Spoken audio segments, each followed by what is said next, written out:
Hello and welcome to another episode of Pittsburgh Sports Memories. In this episode, we are going to cover the short story, 21 of them to be in fact. And there will be 21 stories about Pittsburgh sports memories. And I am a person that's not very short. So my name is Steve Wirt, and I'm 5'11", and some other odd pounds. And Tim, how tall are you? I'm Tim Hannon, and I'm 6'2". Wow, I didn't know you're taller than me, Tim. Really, Oh, that's yeah, apparently. Oh, okay. I'm only 5'11", so never made it to 6 foot.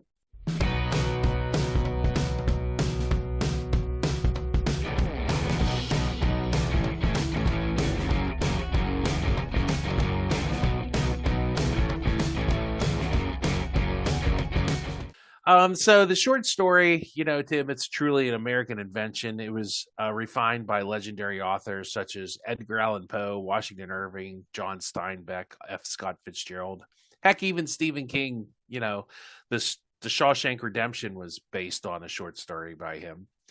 So, in honor of all these authors, and in light of our listeners' short attention span, we're going to and we're going to get into the short stories that from Pittsburgh sports. It's just kind of a collection of them. There's no running thread or anything like that. So gather up your Adderall and Ritalin, and control your ADHD for at least an hour. So Tim, you were a child of the '80s.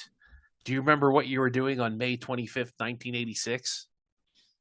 I was probably sitting in, I don't know, third grade, fourth grade at that point. Yeah, so I remember this. This is the time that Hands Across America interrupted a pirate game. Hands Across America. There's a cool little song. Now the '80s were kind of an interesting time. It all kind of started with a guy named Bob Geldof, who saw that there were people in Africa that were starving to death. So he decided to start a charity with all his famous rock star friends who had made a lot of money.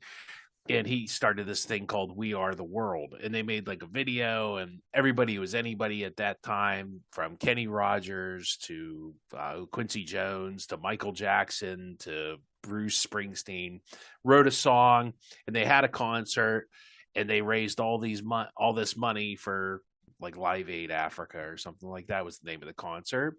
So I tell you that backstory to inform everyone that in 1980s there was kind of like the era of big charity celebrity events.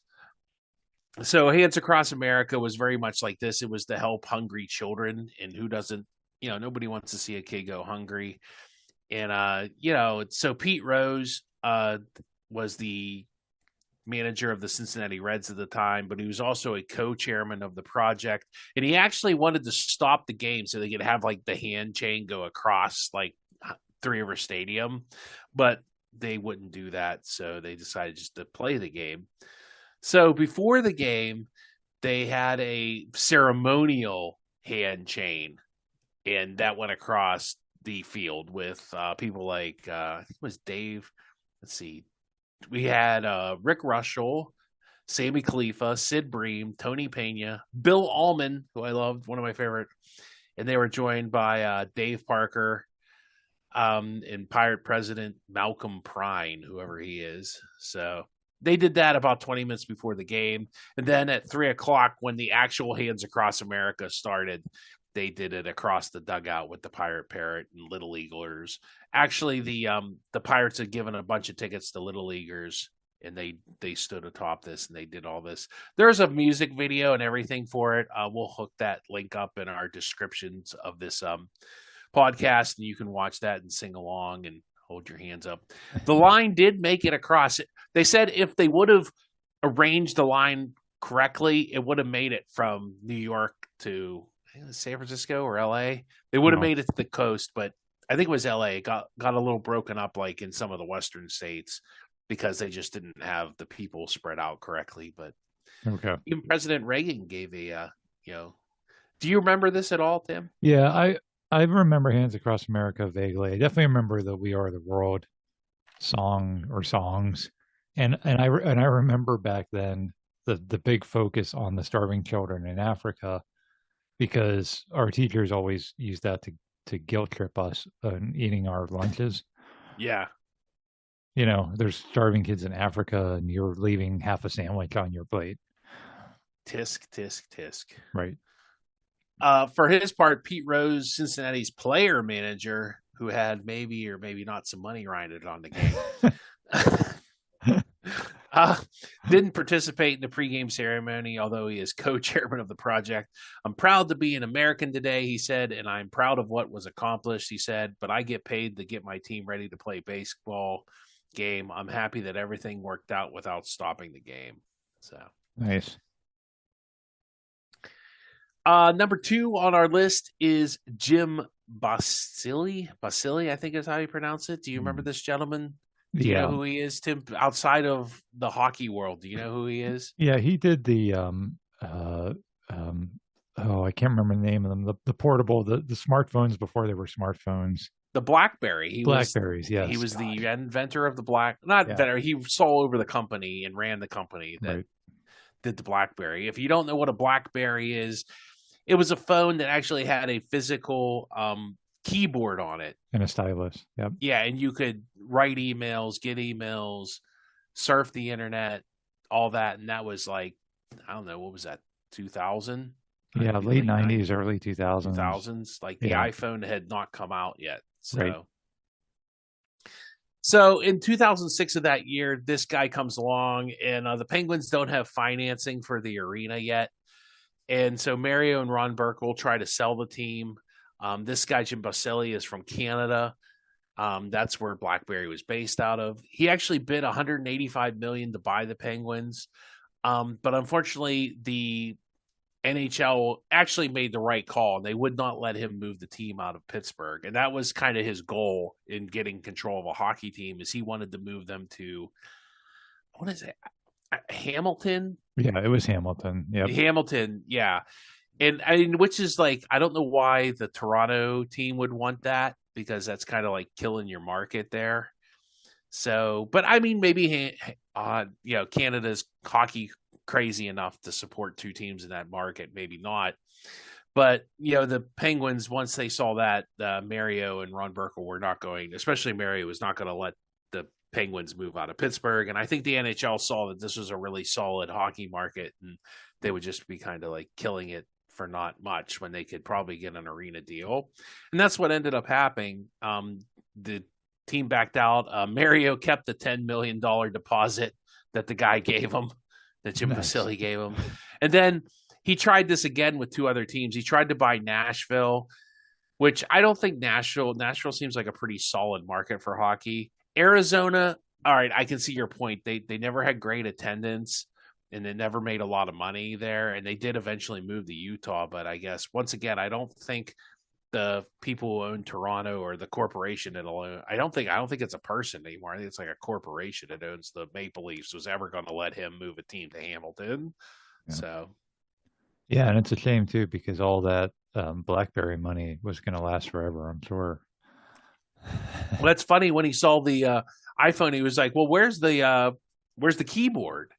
Yeah, and it always made sense to me the way iPhone did it. That design seemed better. Like, why wouldn't you just have a keyboard pop up, rather than have a whole separate keyboard?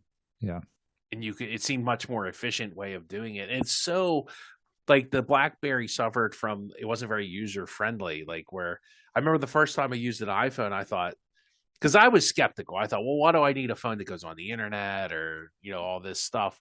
And then once I saw that it basically combined like a computer, an iPod, and an iPad, I was like, this is great. And it was so intuitive. I was like, even old people will be able to use this. So yeah, it was groundbreaking. But I mean, to be fair to old Jim Basile, BlackBerry was pretty cool when it came out. I remember the first time I saw that, I was going to Pitt for graduate school, and I was like, wow, you can like hold this thing in your hand and get on the internet and send email and all that kind of stuff. And that was pretty amazing at the time. So even text messages hadn't developed to where they are now, where I remember that when it switched all from. I was one of the last people to switch from calling to texting, and now the younger generation, you just can't call them. You have to text them. They won't answer their phone. So Yeah, yeah. I'm o- I'm not above that either, Steve. old man rant off. No, answer your phone, Tim, when I call. Never. So number 3 on our fun time list of these stories is do you remember the Pittsburgh Crawfords, Tim? No, because they were in the 1930s. But you know of them. They were the Negro League baseball team that was opposite of the Homestead Grays, put together by a gentleman named Gus Greenlee and Cumberland Posey, who actually was the manager. I think Cumberland Posey's actually in the Baseball Hall of Fame. So what happened was there's a dictator in Hispaniola. Do you know where Hispaniola is, Tim? No. Well, that's the name that the island was given by a little guy named Christopher Columbus. I know we're not allowed to talk about him much, but Christopher Columbus did, when he sailed the ocean blue in 1492, did discover some islands down there. And he named the one Hispaniola, and that would have been the DR, Dominican Republic.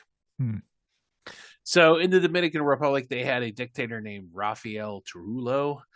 And this guy was a pretty character there. He was a cattle rustler, forger, general all-around criminal, it seems like.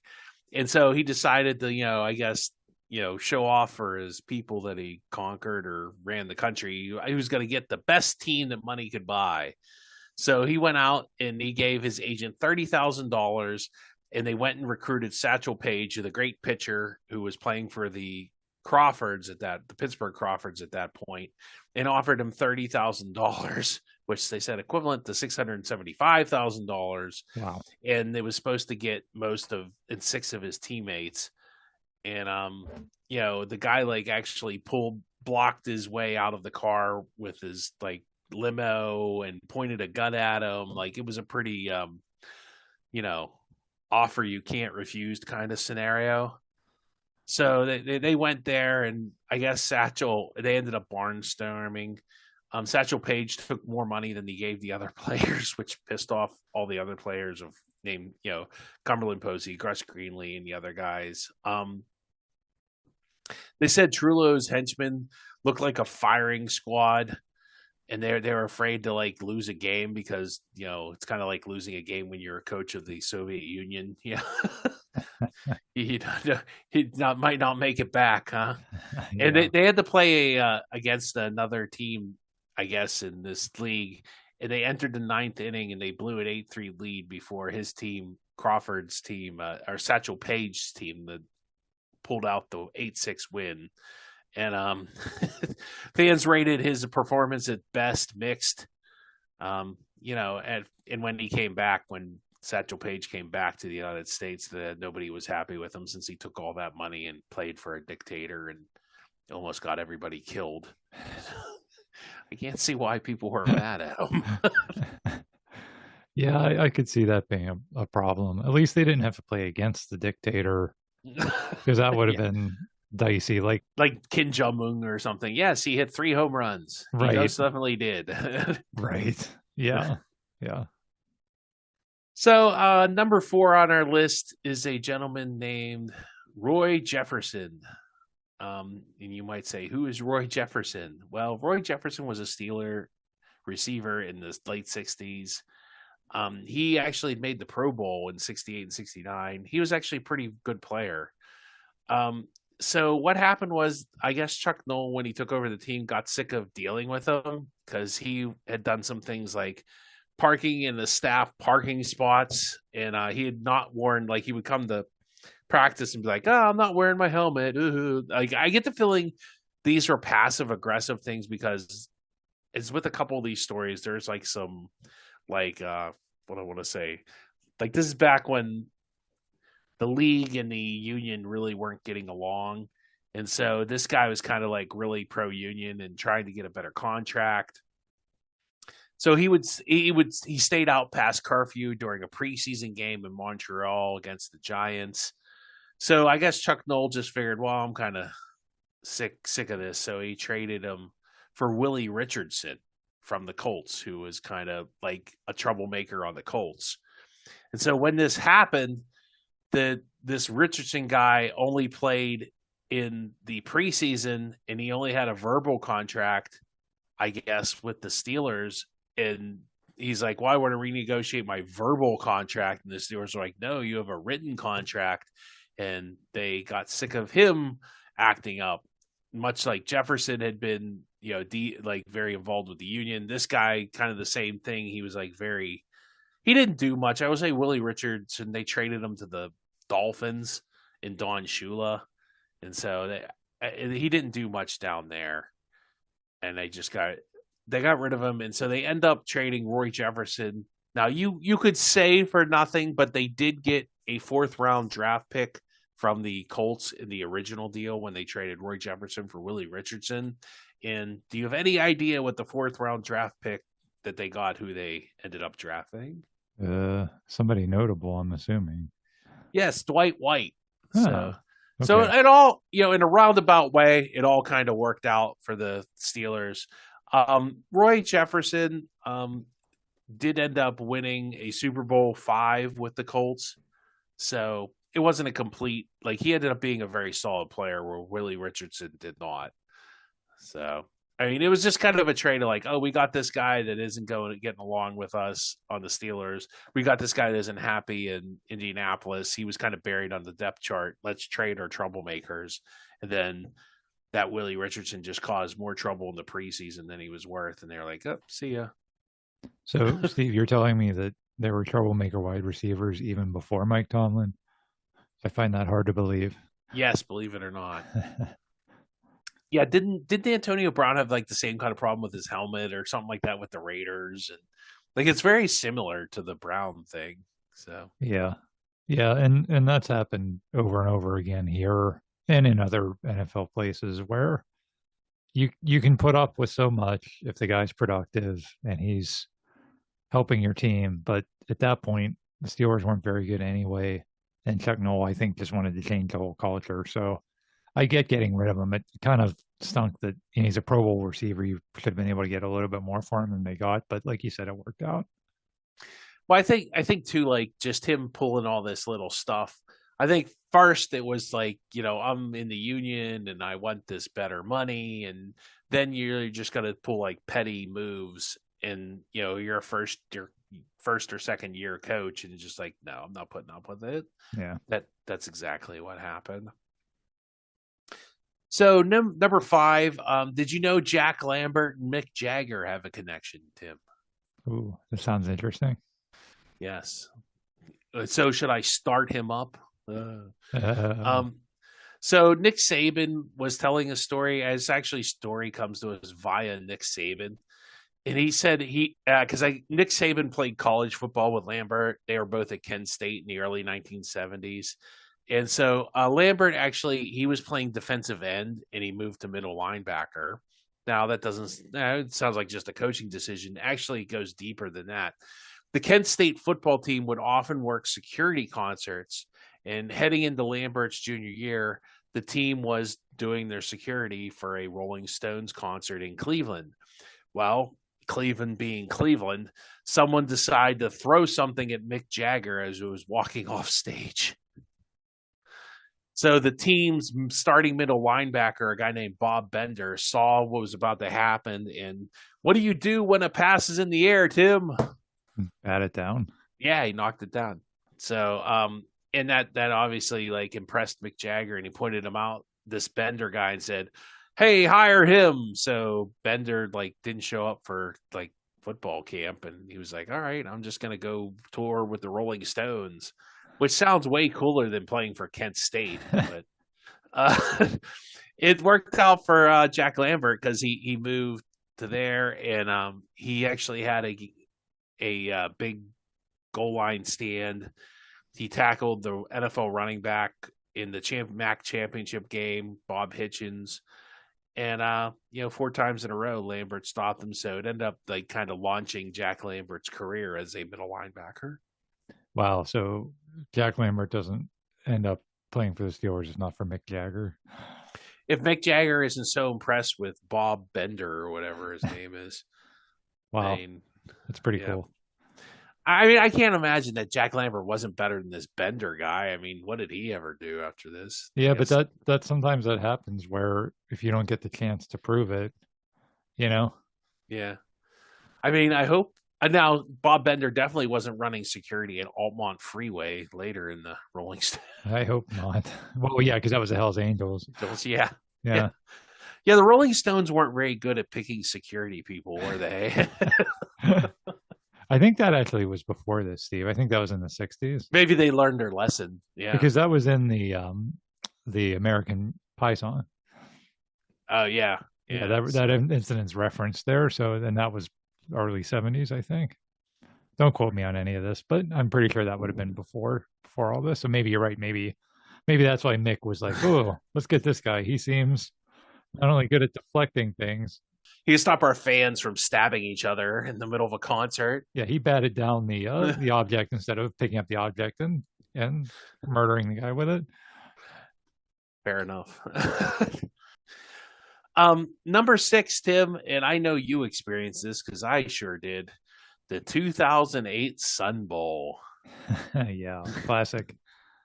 It's on ESPN Classic every year. You know, it's Oh right yeah, up there with the Catch, or the Stanford Band, or Doug Flutie's Hail Mary, the Kick Six. I mean, all those great plays in college football history, and you have the 2008 Sun Bowl.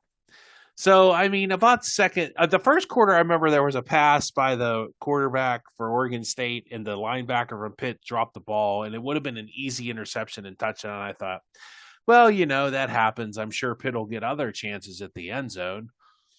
And then, like, I think they kicked the field goal in the second period, and it was at the 2:14 mark. And that made the game 3-0, Tim. And there's no way a game could end 3-0. Well, it did. Do you know who the halftime performer was of this game? I do not. It's a little group called the Village People. Oh, nice. So Donald Trump would have been happy. I'm sure that was the most entertaining part of the game.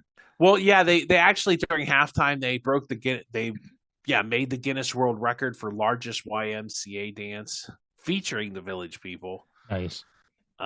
Unfortunately, there were no Village People that could have impersonated a college quarterback because Bill Stahl, these stats are pretty impressive. He was 7 out of 24 for 52 yards passing. They brought in Pat Bostic because I think Stahl got hurt or something.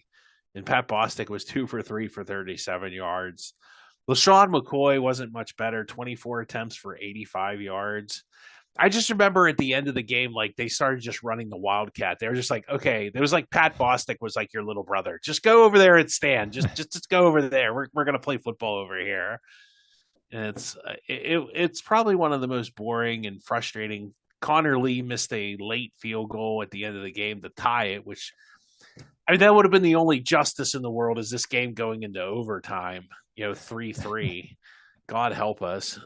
And I do remember one of the Pitt players was actually the MVP of the bowl game. It was one of the defensive linemen, and he wasn't even there because like he ran in the locker room figuring who wants to see like somebody just lost a game 3-0. So Yeah, that was on New Year's Eve in 2008. I remember watching that, and you'd think a game that's 3-0 would be because of rain or snow or oh no, the weather was adverse perfect. weather conditions. It was in El Paso. It was beautiful weather. It was sunny. It was perfect. It was just a terrible, awful, awful game. It wasn't even good defense. It was bad offense. Yeah, that's exactly right. I mean, I can't. If you had to choose all the games I've ever watched in my entire life and force me to watch one again, that's This is probably the worse worst. than the rain game in the mud where the punt sunk in the mud. Or Yeah, that was also 3-0, but that made sense because the Yeah. field was a quagmire and it was pouring down rain and it was ankle deep mud. That at least was interesting. This was just like you said, bad football. Yeah. So Tim, the most memorable parts of our lives, what would you say? Birth of a child, getting Yeah, married. marriage, Yeah. that kind of stuff. Yeah, watching the Steelers win Super Bowl 40. It's up there, right? Yep, sure. So Bruce Keeson, he actually, had a conflict here, and I wonder how this would have played out if it would have happened nowadays. So he was to be married October 17th, 1971, and Bruce Keeson, of course, is a relief pitcher for the Pirates. And what do you think might be the problem? October of 1971, the Pirates were a little occupied playing Yeah, in this World Series. and now thing. if the Pirates would have got swept, they would have been fine. But unfortunately, they had to play 7 games, and the 7th game of the World Series fell on October 17th, 1971. And Bruce Keeson was supposed to get married, and they might need him to pitch. So the good news is the Pirates don't need Bruce Keeson or much of anybody else outside of Steve Blass and Roberto Clemente. They win the game 2-1. And then Keeson, who was supposed to get married, him and his best man, who's Bob Moose, who's also a pitcher on the Pirates at that time, they get a helicopter from Baltimore's Memorial Stadium to Baltimore's airport. They catch a chartered plane. And because I think this game was actually during the day, Tim, actually. They catch a chartered plane from Baltimore to Pittsburgh. Then they get a police escort from the airport to the country club where he was getting married. And he gets married. He gets married at their the fans met him at the wedding. They threw rice. They couldn't get in because it was a private wedding. But I guess as he came out, hey, we're married. They were like, yay, World Series. I can't. Could you imagine if this happened nowadays? Would they just postpone the wedding? Or I think first of all, they would be smart enough that we'll go and get married to November or something. Right. Now, if you're a Pirates player today, you'd be perfectly safe getting married in October, but yeah, I imagine you wouldn't even plan it for then if that was today. But if you did, what would you like? I guess I don't know. Like all the invitations have been sent out. And... Yeah, I mean, if you're a Major League Baseball player, I'm guessing you can afford to rent the hall for another day or something. Wow. So that's a fun story. How about, do you know who Mike Lang and or Greg Brown are? Of course, yeah. Two local legends. Yeah, legends. So actually, Greg Brown used to call games for the Buffalo Bills. If you remember the 35-7 comeback game by the Bills over the Oilers, that was can you believe it? So it was actually, Mike Lang who gave Greg Brown his break as an announcer. Lang and Steve Blass, because if you remember Mike Lang used to call baseball games in the 80s. They were calling a doubleheader against the Mets. And halfway in 1986, and halfway through the game, Lang said, hey, here's this 24-year-old kid named Greg Brown. And Greg Brown was just a reporter for the team. He's going to take over and announce the rest of the game. And that's a pretty cool thing for Mike Lang, who I think he was somewhat well established by 1986, right? Mm-hmm. And apparently Lang wasn't really supposed to do that. He just kind of did it. Like he hadn't cleared it with anyone at the Pirates. So it's just kind of like Lang saying to you, like Greg Brown saying to you or me, Tim, said, hey, here's Steve from the Pittsburgh Sports Memories podcast. Let's let him call call the rest of this game. I'm tired. I'm out of here.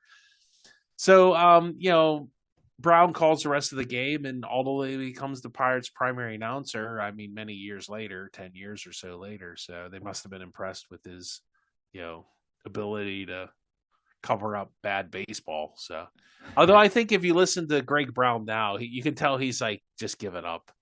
Yeah. Can you blame him? My goodness, that guy's been through decades and decades of really bad baseball. Yeah. Really bad baseball. But yeah, that's pretty cool that Mike Lang kind of gave him his first big break. And like you said, something he was not supposed to do. But like you said, he's Mike Lang and he can get away with it. He probably wanted to go drinking or something. It's like, I gotta go drinking. Scratch my back with a hacksaw. Here you go, Brownie. Yep. So, did you know that a Pirates manager / player invented something? You believe it? Time travel? No, it wasn't the cure to polio either. That was Dr. Salk. Okay. So Fred Clark, who we've covered in 1925 and other Fred Clark was quite the character, apparently. And he invented. Now, this is more of like a baby boomer thing. I haven't seen them in a long time. Do the people even wear these anymore? Do you remember flip down sunglasses, Tim? Yeah. Like, it's like you flip them up and I can see, and then you flip them down. Now I'm shaded in case I got to look into the sun, which I guess makes sense for like an outfielder because, what if you want to see the ball come off the bat? Then you can flip them down real quick, you know.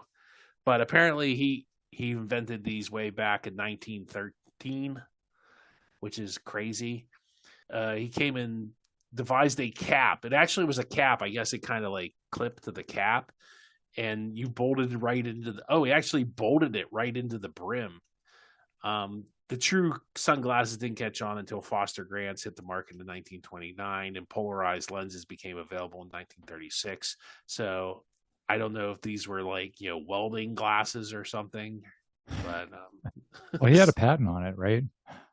Yeah. And you're right. I do remember those were popular. If you really if you had regular glasses, but you wanted to wear sunglasses, the clip on, yeah, you could just clip them on. I think now they have those transitions. Well, they have those ones that like automatically tint in the sun. Yeah, the transition lesson. Is that what they're called? Okay. Yeah. That's the name brand, but you know what we're talking about. Yeah. Because you just look like a dork, like oh, I gotta flip down my glasses, or like when you have them up, it's like, what are you doing here? You look like an idiot. Yeah, they were a little clunky looking, but those were around for years and years though. I remember seeing those a ton when I was younger. Since 1912, apparently. Yeah.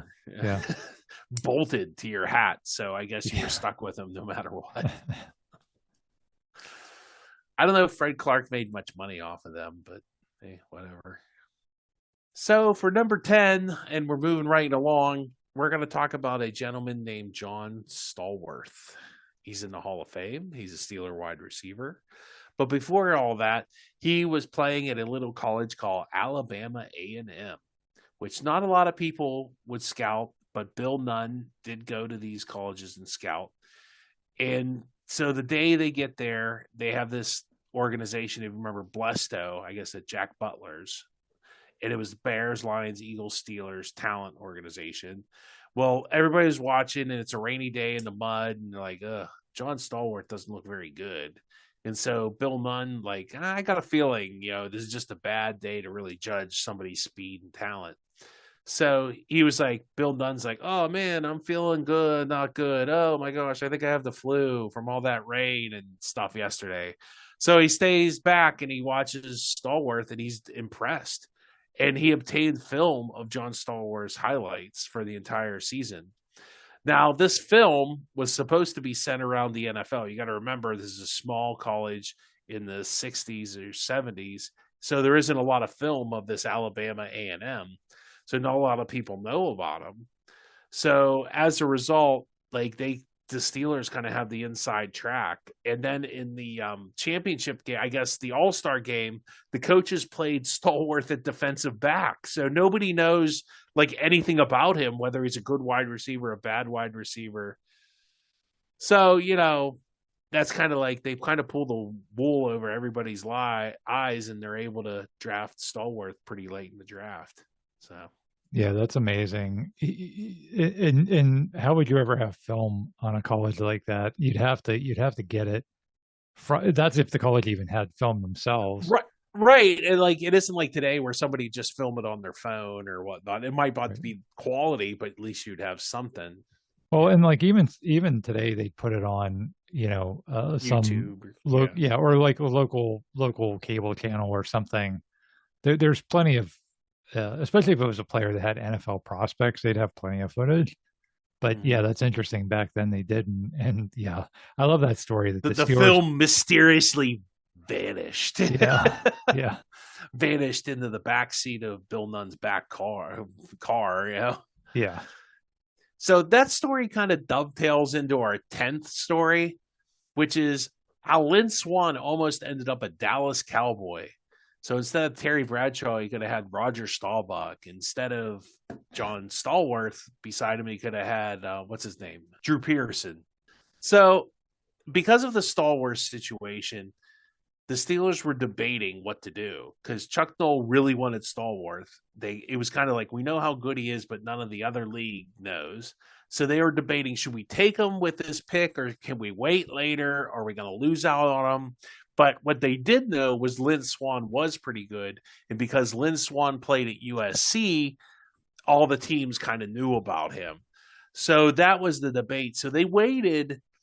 I guess this debate went on for the whole time limit of the Steelers draft pick in 1974, that 21st pick. And now Dallas has the 22nd pick. And apparently, according to the story, Dallas had the card filled out and ready to go. And it was going to be Lynn Swann. Oh, my God. And so they get Lynn Swann. They finally make up their mind, Noel and whoever else is running the draft, the Rooney, what is it, Rooney Jr., and all them, and they put it in and they get Swann with like 5 or 10 seconds left to go. And Dallas has to, kind of, we got to pick a different guy.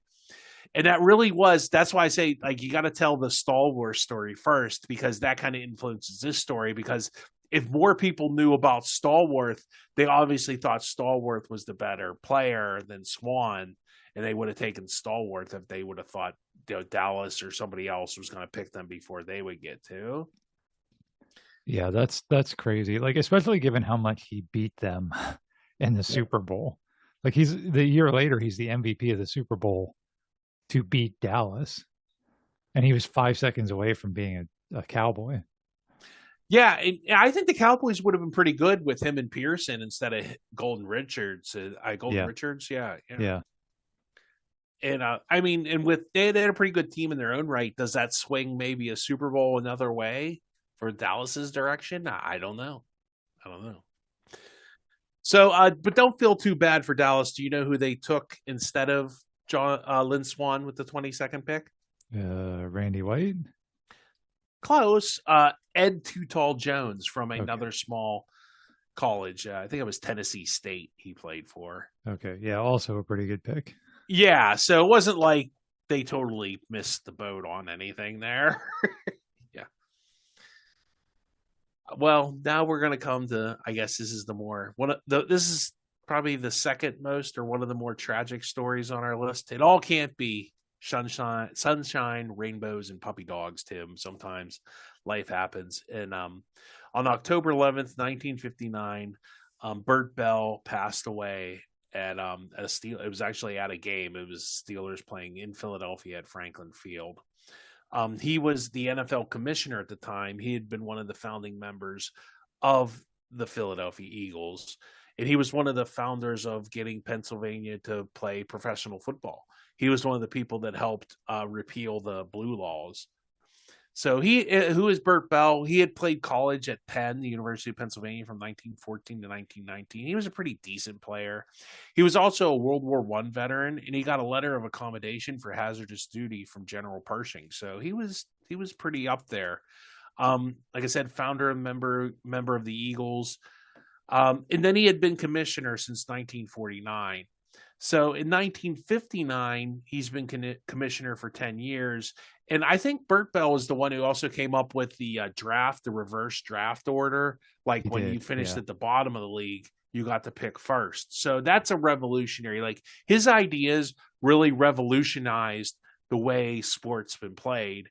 Because I guess back then it was like, the best team should get the best pick every year. It's like, a pickup basketball game, make it, take it, How do you ever get any better? But he realized that parity in negotiating the league as a whole was more effective than just having the Eagles be good every year, that the Eagles would benefit by the whole league being good rather than just Philadelphia, So that's very interesting.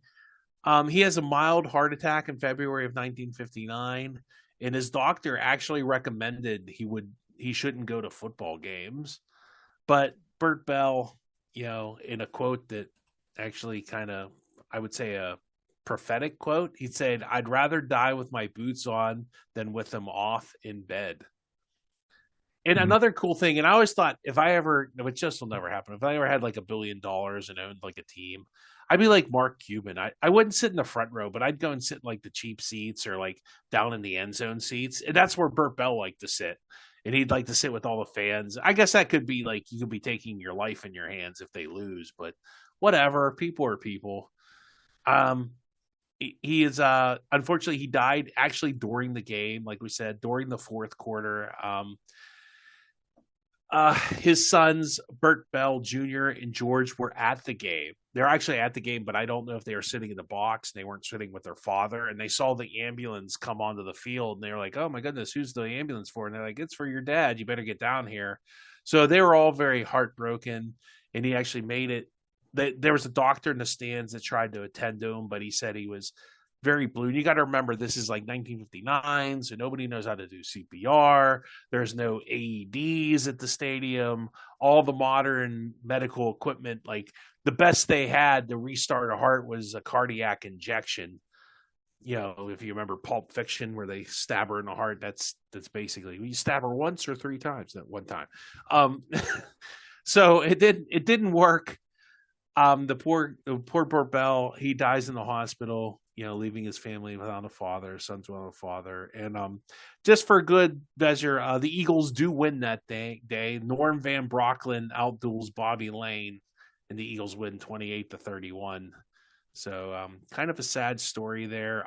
Burt Bell and Art Sr., the chief, were very good friends. They came into the league together, very close, very instrumental, like I said, in forming the early NFL.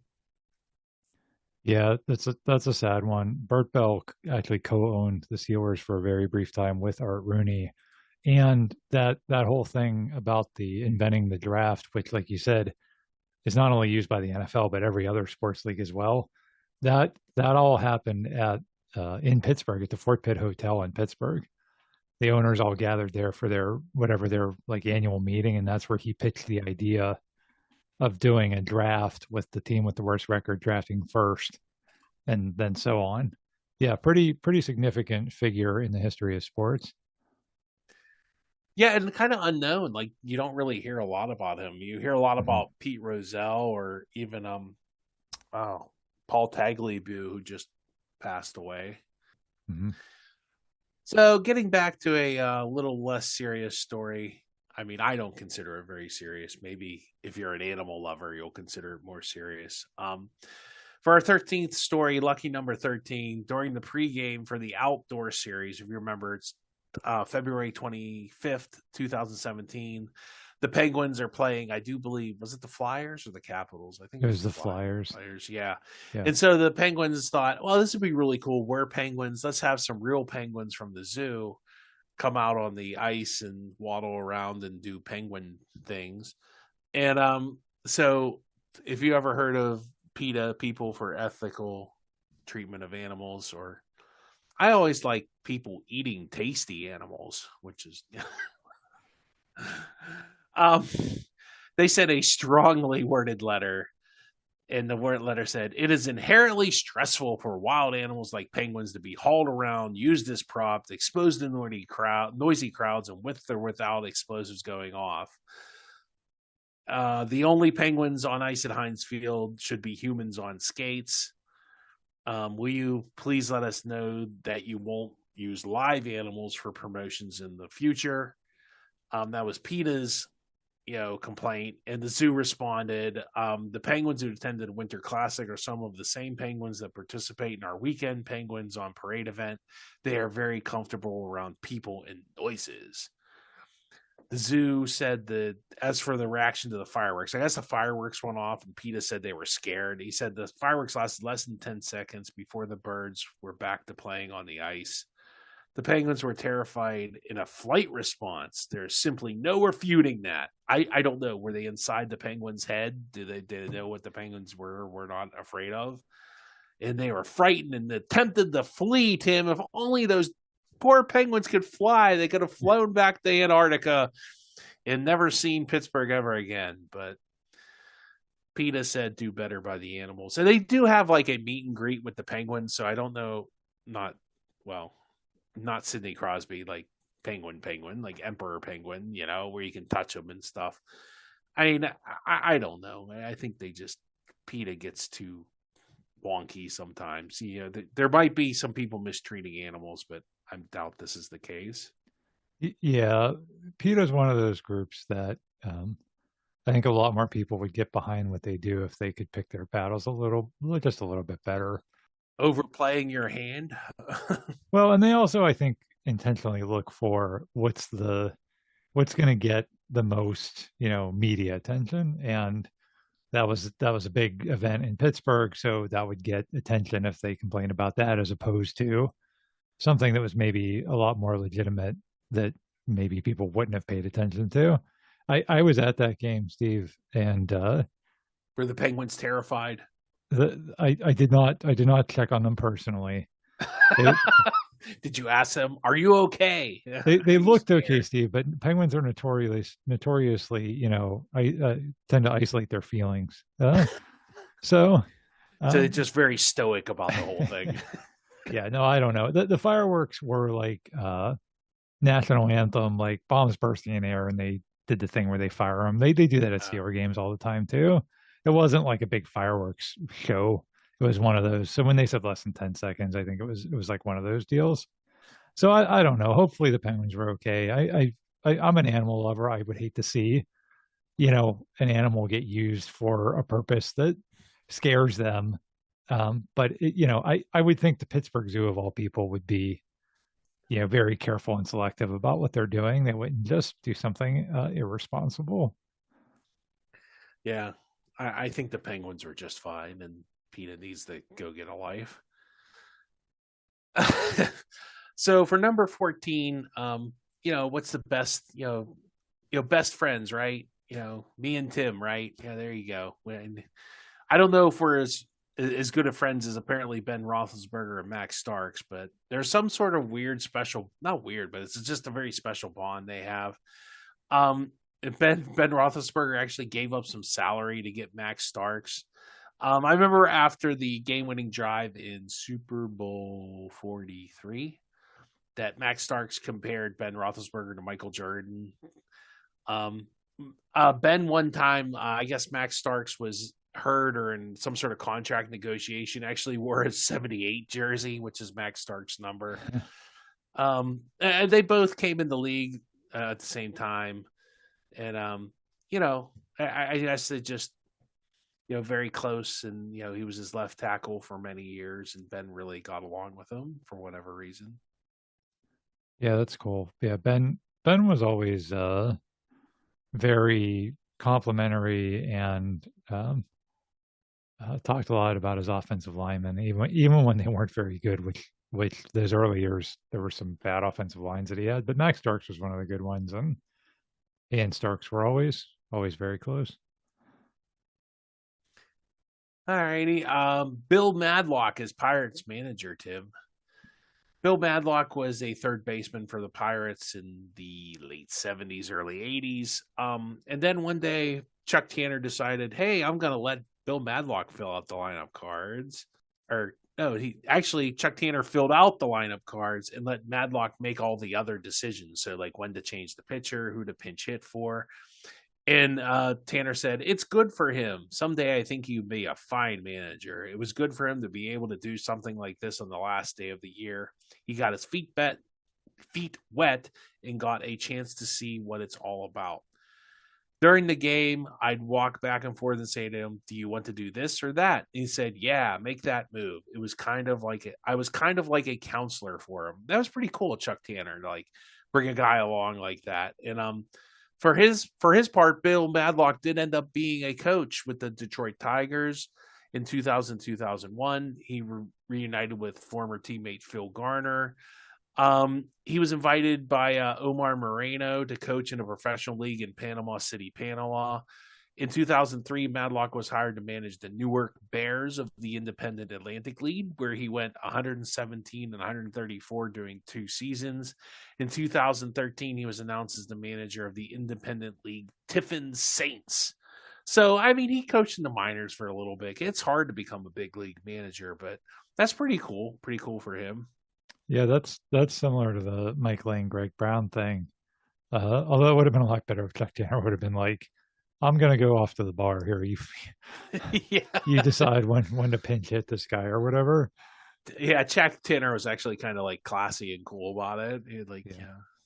Yeah. Yeah, and I don't think that's official, right? Like that doesn't count as him officially managing a game because No, I guess so, because he turned in the lineup, because Tanner turned in the lineup yeah, cards. yeah. So But that's still pretty cool. And you said that was like the last game of the season, probably in a year that the Pirates yeah. were way out of it. So that's cool. For number 16, we'll stick with the Pirates. Do you remember Mike LaValliere, Tim? He's Spanky. Spanky. Yeah. So in 1988, he got a big hit after downing some root beer, Tim, root beer. So quickly, as you know, Mike LaValliere was very much one to watch what he put into his body. He's very health conscious, as we all know, from his obviously his body Physique. build. Yeah. Yeah, his physique. He began drinking root beer on a very regular basis. So he has a root beer diet, they called it. Uh, it said he normally drank Diet Coke or Diet Pepsi. He was playing in St. Louis and he was having a bad game and said, you know what, I'm going to have a root beer. And, you know, all of a sudden he broke out of his slump and went 2 for 4. So, It's like Popeye spinach, only it's yeah. root beer for Mike LaValliere. Well, and two, like, there's time he would cover up like the root, be like, I'm drinking beer. Wee. So, I don't know. Steve, do you like root beer? I do like root beer. I don't drink it a lot, but I'll drink it occasionally. So, I mean, maybe I should drink it before I do a podcast. Maybe I'll do a better job. I'm the same way. It's actually the only I won't drink pop. I don't drink Pepsi or Coke or Sprite or any of that stuff. I won't drink any of that stuff, but I will drink root beer every great once in a while, especially IBC root beer. You ever have that stuff? Can That's you the best. find it? I haven't even seen an IBC root beer in years. Oh yeah, you can find it at the grocery store. It's still there. I normally like if I'm gonna break down and drink like something like normally I drink like seltzer anymore because it doesn't have any sugar or anything in it. Normally I drink that I drink Mountain Dew. So that's kind Oh, of that's my healthy. thing. Yeah. Yeah. Me and Mike LaValliere really know how to take care of ourselves here. So Terry Bradshaw, you know, he did a very Terry Bradshaw thing. So and that's like wanting to get traded to Kansas City. So in 1975, once again, like earlier on, we talked about a player strike. There seemed to be a lot of like unrest from like the 1970s and 1980s. There was a lot of player strikes and almost strikes and kind of strikes. So in 1975, there's a player strike, and most of the veterans players, including Rocky and Terry Bradshaw and all them, they don't cross the picket line. But a veteran named Joe Gillum, who's a quarterback, does, and he plays really well in the preseason, and he actually wins the starting job over Bradshaw. So in week 2, because Gillum's playing so well, he's on the cover of Sports Illustrated, and so Bradshaw figures, well, this is it. He's been in the league, you know, since what, 70, 69, 70. And he figured, well, I'm not going anywhere. I need to go somewhere and start my career. And he just basically Bradshaw says, well, my pride was really hurt. And he was just, I just want to go somewhere else and like start or have a chance to start. And in week 3, he asked, can I go to Kansas City? And I guess Kansas City doesn't sound like a terrible. You got Hank Stram and Len Dawson is at the end of his career. So, you know, that doesn't sound like a terrible, right, spot. But he also wants to go to New Orleans. New Orleans? They stink. Or Atlanta? Atlanta ended up having a pretty good defense. So what the grits and blitz defense late in the 70s. So Atlanta maybe, but New Orleans? I don't understand New Orleans. But basically what happens, he goes in this meeting and Chuck Noll, like, instead, like, he thinks Chuck Noll's going to be harsh. So Chuck Noll's like, you're a really good player. You're really going to catch on. You're good. You're good. You know, don't worry about it. And like Bradshaw's kind of like, well, you're not even starting me. But he even says in this interview that he thought maybe Chuck Noll knew he was going to have to come back to him at some point. He comes back for a couple of weeks, gets benched in week 7. And then in week 10, he comes back and he starts for good in week 11. It probably like all this benching and he just called it chaos and all this ruined his confidence. And he's like, what's going on? And I think this kind of ruined Terry Bradshaw and Chuck Noll in the city. And although Bradshaw says that the benching made him a tougher player, I'm not sure I agree with that, but Yeah, it depends when you ask Bradshaw, because sometimes he'll say, "Oh yeah, Chuck made me tougher," and I thank him for that. And sometimes he'll say that Chuck ruined his life. So the New Orleans thing, Steve, I'm guessing it's just because it's where he was from. I mean, he wasn't from New Orleans, but he's from Louisiana. So he never would have won anything. Like I could see him winning something maybe in Kansas City because they had a good coach still, and they had a good, still some offensive players that are pretty good. well, he also, I mean, you figure if you were doing that today, you'd have to calculate number one, does that team need a quarterback, right? So Mm-hmm. there's only a handful of teams that would say, "Hey, our starting quarterback is so bad that we're going to trade for somebody else's quarterback," right? So that's number one. And then number two, I wonder too, Steve, if like after the experience he had in Pittsburgh, where everybody was booing him and all that stuff, I wonder if he just wanted like low pressure because Atlanta and New Orleans would have been, I those weren't huge at the time Football football cities, markets. yeah. So even if he goes there and he kind of struggles a little bit, maybe he's not under the same amount of pressure that he is here. Maybe that had something to do with it. I'm just speculating. It's definitely odd, and once again, that like the players' strike kind of works into a player's decision. See how it affected what's his name earlier in the countdown, and then once again it pops up again with the Yeah, Roy. What was it Jefferson. Yeah, Jefferson? yeah, and you're right. There was a lot of unrest, and that carried into the '80s when you had half the '82 season wiped out, and then Yeah, you had the '87 season. They brought in those strike players. yeah. They played like 3 games with scab players, but they really haven't had any of that Since since 80, then. yeah, since '87 and the advent of free agency, like there really hasn't been anything like that. So. No, uh-uh. So, have you ever felt like burning pirate tickets, Tim? I feel like burning a lot of pirates, things with pirates logos on them, yes, but not tickets necessarily. Yeah. So, in 1952, the Pirates did that. They decided to have a nice little bonfire in Forbes Field and set all these tickets on fire. You go, well, that's a crazy thing to do. Well, here's what happened. In 1952, the Boston Braves moved to Milwaukee, and I guess it was so late in the season that this move happened that the Pirates had already printed the season tickets for the 1952 season. So instead of not wanting them to fall into hands, they weren't worth anything basically, and the tickets had actually cost $12,000 to print, but you don't want them going out there. Then you have fake tickets and people have double tickets for games or tickets to games that aren't even going to be played. And they said they would have sold for $2 million if they were sold, but the Pirates had to reprint these old tickets and burn the old ones. Fun fact about the Boston Braves: Babe Ruth played his final season for them in 1935. He actually hit his 3 last home runs, 7-12, 7-13, 7-14, and they were all in Forbes Field on May 25th, Tim. Can you believe it?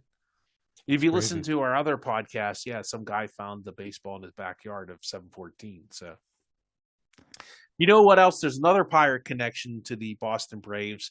That Bill McKechnie, the manager of the 1925 Pirates, was the manager of the Boston Braves from 1930 to 1937. Ah, okay, So a okay. couple pirate connection. Me, local media. I'm good at finding those pirate connections. Yeah, and I, I mean, I know today you don't have paper tickets; everything's like on your phone. But I guess what else would you do with those? Like you have to destroy them, I suppose. I mean, I guess today they'd have like paper shredders or But something yeah, to could that you effect. imagine if those fell into the wrong hands, or Yeah, somebody could sell them and some unsuspecting member of the public would pay money for something that isn't worth anything? yeah, yeah. I get it. I get why they had to do it, but it's just funny that they like had a huge bonfire and they like. There's pictures of it too. I think. Yeah, yeah, we have a picture of it. They're like in the, it looks like the infield of Forbes Field. Yeah, They're just burning it. It's a pretty nice fire they got going there. They look yeah. warm. Could have a little marshmallows and stuff. Yeah, hot dogs. Yeah. There you go. Now, Tim, I think you were at this event. November 13th, 1995. Did you go to a Steelers Browns game that you may or may not have wore an armband to? I did go to that game. It was a Monday Night Football game, and I did wear the orange armband. Oh, isn't that nice? Do you still have it, or did you get rid of it? Uh-huh. No, I still have it, and Oh, I still that's have a nice. sign that they handed out. Well, I'll let you tell the story first. Yeah. So what happened in 1995 was Art Modell was involved in a feud to fund his building of a new stadium for the Browns. So most, owners would just threaten to move the team, and then, whatever, then you get your stadium built, or you just kind of flirt with other cities. Well, Art Modell did no such thing. He just like, oh, Baltimore's going to give me a bunch of money in a new stadium. I'm going there. And like literally 7 days before this game on Monday night, like that news broke that like the Browns are out of Cleveland and Cleveland's not going to have a football team. And it was very shocking to the football world because like Cleveland had a very loyal following, still does, and there were major protests in Cleveland. And the Browns actually they weren't that great in this season, but they got even worse. Um, and it's just, the paper was saying, this might be the last meeting of the teams ever. So the Browns are in Pittsburgh playing the Steelers, and fans decide to wear armbands in solidarity with Cleveland. Anthony Pila, the Archbishop of Cleveland, who himself was moving to Baltimore, stated he did not think it was a fair trade. I got some great quotes from like paper. Linda Blair of Meadville was sure that the Browns did Cleveland dirty. Jason Dalanowski, 17, stated that Baltimore would be made up of players that he already hated. It was prophetic. Yeah, Chad Lakoshish, friend who was a friend of this Jason guy, said he was born and raised to hate Cleveland. So, what was your experience at? Did you hate Cleveland less, more? Yeah, I mean, so just for folks that might be too young to remember, the the way that we feel about the Ravens today is the way we felt about the Browns back then. For sure. Yeah. And that was like that for decades. I mean, that predated Steve and I's existence. Pittsburgh Cleveland was the rivalry, and to hear that they were moving, and that was one season after we had this playoff game with them. We played them in the playoffs in January of '95. So to go from that to now all of a sudden they're moving, it definitely put the pause button on the hate because you're like, no, we like you can't get rid of the Cleveland Browns, and Modell, like everybody was really angry with him. I was really angry with him at the time, and so yeah, some people wore orange armbands. They handed out Save the Browns signs, which I still have one of those, and it was a lot of solidarity. Now, I will say when kickoff happened, I mean, it was just like, okay, now it's a game. No, Yeah. nobody. There was some talk of like everybody turned their back on the opening Backs. kickoff. Right. Nobody Yeah. did anything like that. That was like, hey, we're behind you guys. We hope that somehow that a deal was struck to save the team, but we want to beat you tonight. It didn't really carry beyond that. Well, there was an ad in the Pittsburgh Post Gazette I saw from a bank in Ohio saying like what you were saying about turning your backs on the team. You know, it's just like weird stuff like that. Like, and they took an ad in a Pittsburgh paper asking the fans to do that. Yeah, I mean, It was a bank in Cleveland that like.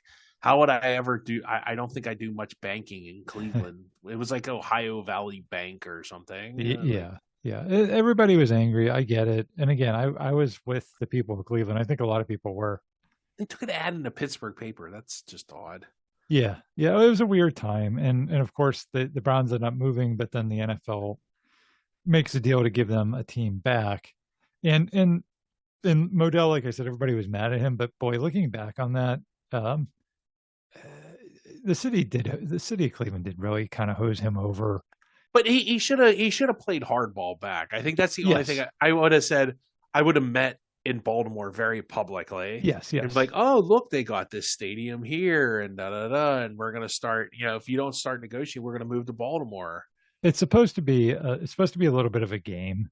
Yeah. Mario Lemieux, remember, like, went to Kansas City to, like, eat dinner Yeah. and then, like, flew back. Yeah. Like, it's you have to play a little bit of a game, and I think his feelings were hurt at that point, and he was Yeah. just like, "You know what? I'm gone. Bye."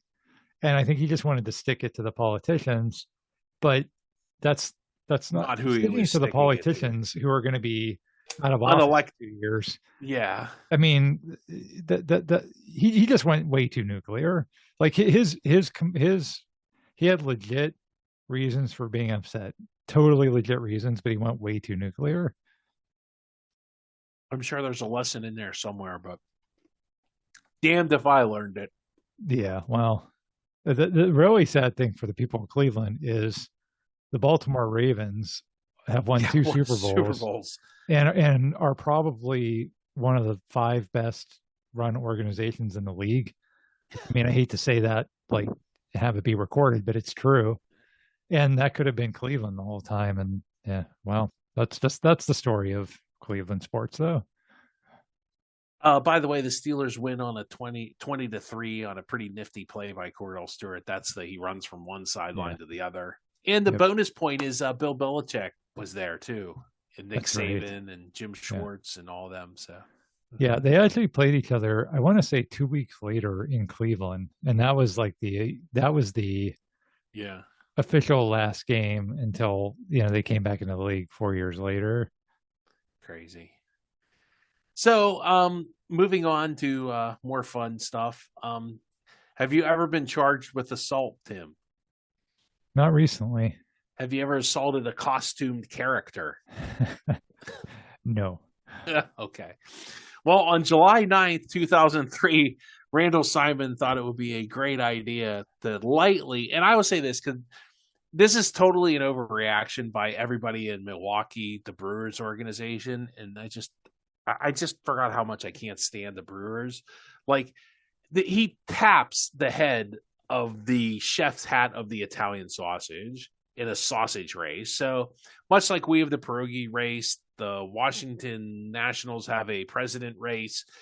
The Brewers have a sausage race between an Italian sausage, a Polish sausage, and a hot dog. And maybe somebody else too. I don't know. I think there's a chorizo now too. Bratwurst? Is there a Maybe. Yeah. bratwurst? I There don't know. might be. But he hits the Italian sausage, who wears number 3, with the tap of his baseball bat, and the Italian sausage falls down, taking out the hot dog. But then, in a show of racial harmony, the Italian sausage is helped up by the Polish sausage. Tim, I think there's a lesson on racial harmony and integrity there. That if the Polish sausage can get along with the Italian sausage, yet it eludes us. I don't know how, but uh, for his part, like if you watch it, we'll link. I have the replay of this, and like you can hear the brew. It's from the Brewers broadcast, and like they go nuts. Oh, I can't believe he did that! Oh my gosh! Rah! It's like it's total overreaction. But it gets worse because after the game, the Milwaukee Police Department, which is the people that charged Laurencia Bembemic with total not crime, so you people got problems bigger than Randall Simon, literally arrest him, put him in cuffs, and fine him $433 for disorderly conduct. Because I'm sure there wasn't anybody being murdered, raped, drugs weren't being sold, nothing else was going on right outside the stadium. You had so much time on your hands to arrest Randall Simon. So he gets suspended. Let me read some of the quotes. He's suspended by baseball for 3 games due to the incident. It's Schlesinger. Some guy, Rick Schlesinger, the Brewers executive vice president of business operations. This is in no way a reflection on the Pirates. Schlesinger said, it's an insane act of a person whose conduct is unjustifiable. Larry Silverman is just as shocked and distressed as I am. It sickened me to see it. He hit the top of a person in a sausage costume. This is just the stupidest thing ever, Tim. before I get into all the stupid aftermath, is this like Mark Madden wrote a article and I forgot he did, and I read that. I was like, yeah, I remembered. I still agree. It was just the dumbest thing. And Madden said basically what I said. Like there was no other crime in the city of Milwaukee going on at this time that the police had better things to do. It so it if you look at just the replay, They speed it up, and Milwaukee speeds it up. Like when you watch it in real time, he gently taps. yeah. But if you watch it with no context, it looks like a baseball player came out there with a baseball bat and like took out somebody with a baseball bat. But it's a person in a giant padded. It was a woman Yeah, who I think years later said she thought it was hilarious. it's a person named Mandy Block. She's the person the sausage in. He actually, Randall Simon pays for her to have a free trip to Curacao because that's where Randall Simon's from. Hmm. So. Yeah, I don't think she was upset by it. He was trying to be silly, like and he didn't mean to hurt anybody because he did knock her down. I think he got a couple of bruises and stuff. So it wasn't like nothing, but he wasn't trying to hurt her. Like he wasn't trying to assault is the most ridiculous charge. And I think this was like around the time, Steve, that the outrage culture really was starting to like shape up into what it became today. And if you remember, you said this is 2003. Yeah, it's an insane act of a person whose conduct is unjustifiable. Yeah. What did he like break the Geneva Convention here? This is crazy. 2003 was the same year of the Janet Jackson Super Bowl halftime. Remember that? You know what? You know what that did? That inspired me to get glasses because I totally missed it. Because I was like, "What happened?" I was like, "Oh, I didn't get to see her nipple because I need glasses." But it was the time of like extreme outrage over everything, and I never and things, well, I never, Tim, and you need to clutch your pearls. Yeah, and things were. That's the early days of the internet. The internet was really ingrained at that point, and that's when things were starting to go viral. And I remember that was everywhere. That was on like not only the internet, but it was on like Sports the Today Center. Show and like all the Sports Center, all that stuff. And we just really liked, and not that we still don't, but we really like this idea of, ooh, we have something to get outraged over collectively. And now we have a place on the internet where we can all go and state how outraged we are and be social justice warriors. And then you have people like this vice president or whatever guy, the Brewers. It's like, you want to hear another fun quote by him? Oh, please. I can't put into words the anger I feel and the sense of outrage I have. We've had the sausage race every day for years and never had something like this happen. Shut up. The horror. Yeah, that's it. Looking back on it, that's just embarrassing. It's embarrassing that people reacted that strongly to it. And again, I think if that happens today, again, we outrage culture is still existent today, but I think we've just been outraged over so many things now, and we've seen so many things that I think something like this would be minor. And again, it should have been minor. He wasn't. If he would have been like angry because he struck out and then went and whacked the lady with the sausage, that's worth getting outraged over, right? Like I get that. But it was in between innings. He was standing near the fence. He was like horsing around. Yeah. He was horsing around. Yeah, he was being silly and he accidentally knocked her over and he didn't mean to do it. It wasn't, my goodness. Everybody just calm down. Especially the Schlesinger guy. Yeah.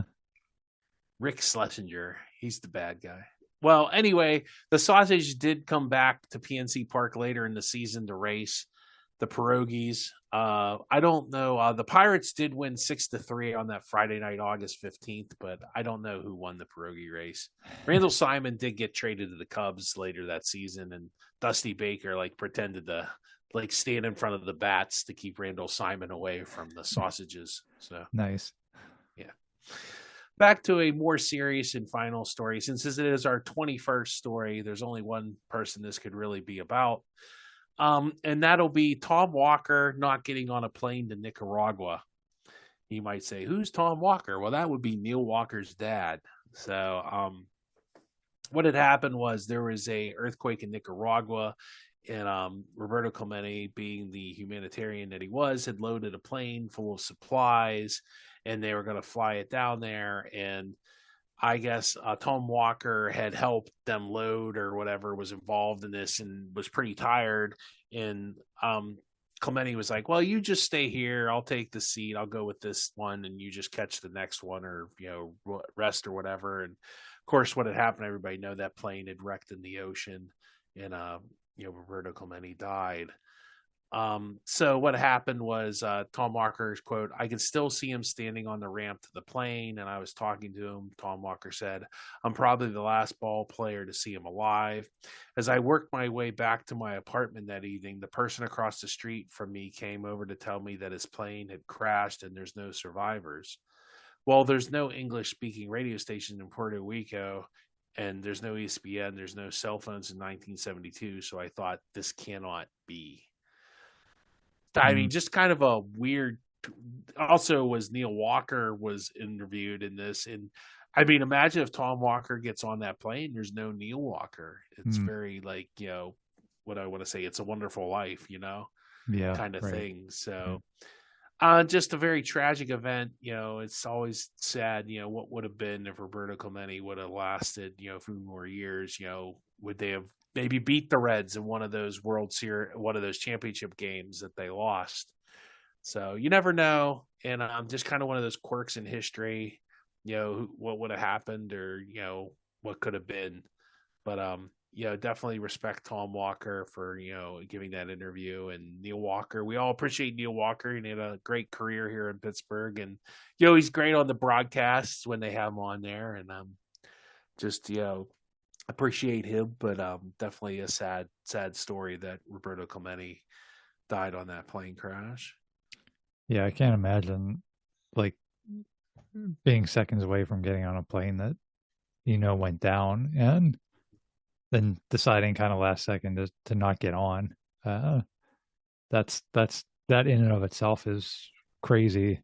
And then to have it be Roberto Clemente's plane, and then like you said, Neil Walker's not born until probably like 14, 15 years later. Yeah. And he doesn't exist if Tom Walker gets on that plane. So yeah, that's a really crazy story, and sad, of course.